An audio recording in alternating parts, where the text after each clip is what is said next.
Although many players have gained fame and fortune, pro football is a team game, and the greatest glory belongs to the greatest teams.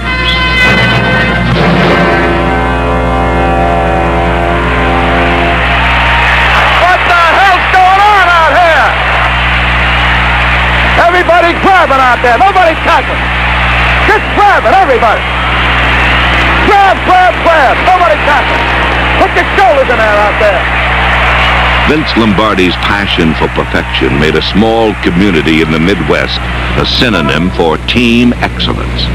In Green Bay, Wisconsin, on December 31st, 1967, the temperature was 15 degrees below zero.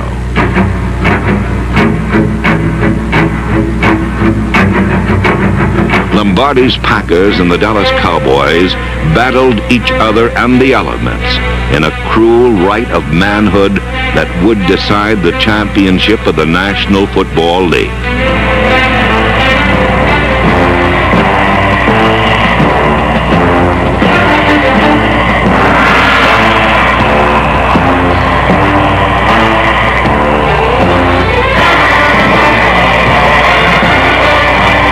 The Packers won this game easily, as it first appeared they would have been remembered as the team of the 60s.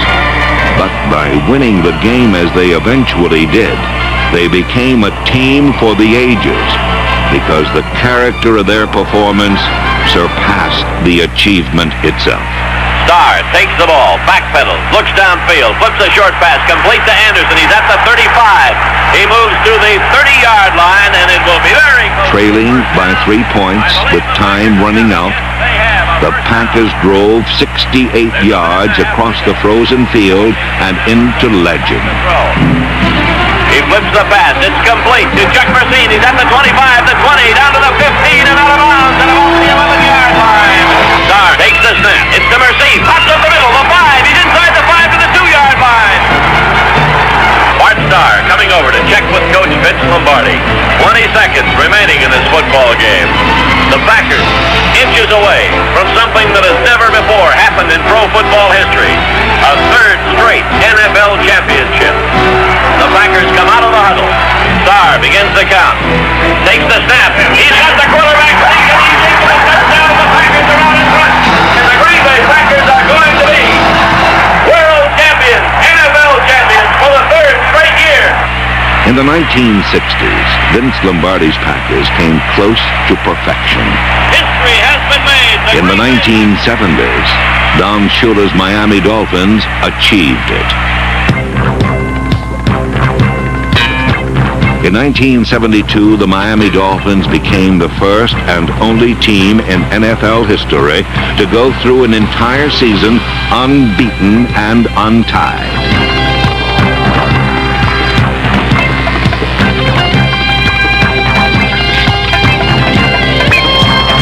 The Dolphins were a team whose strength was in its balance rather than brilliance.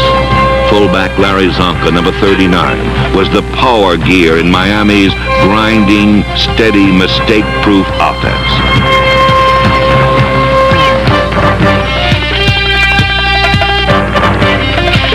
They conquered the Washington Redskins in the Super Bowl and ended the year with 17 wins and no defeats.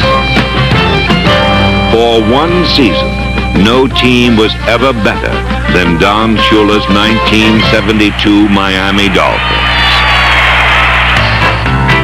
For 40 years, no team was ever as bad as the Pittsburgh Steelers. Their offense was so pitiful and their misfortune so perverse that not once in 4 decades could they win even a division championship. Each game was a comedy of errors, with Pittsburgh's opponents stealing the last laugh.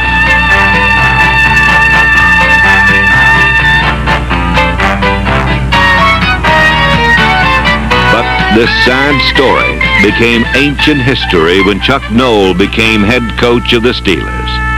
In 4 years, he rebuilt the team, and in 1972, the Steelers made the playoffs for the first time. For connoisseurs of destiny, it was a day to remember.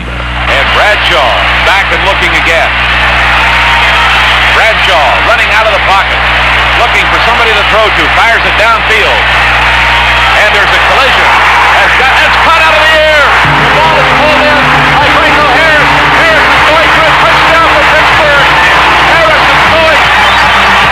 Franco Harris pulled in the football. I don't even know where it came from. Absolutely unbelievable. Holy moly.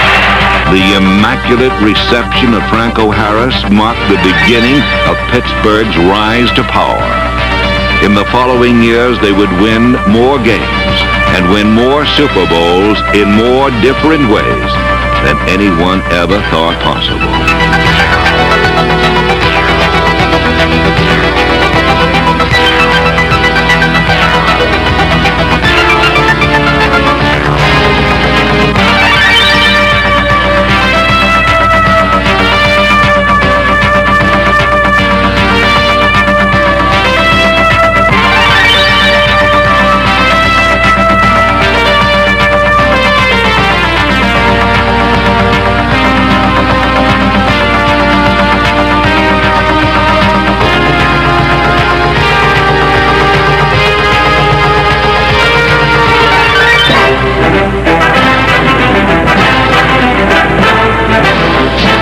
Like snowflakes, no two Steelers seasons were ever alike. In the mid-70s, they stopped their opponents with pure physical strength and ran over them with an offense rooted to the brute power of Franco Harris, number 32.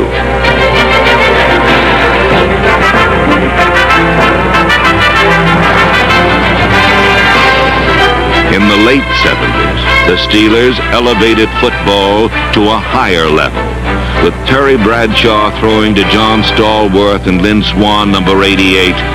Pittsburgh passed over teams they used to run through.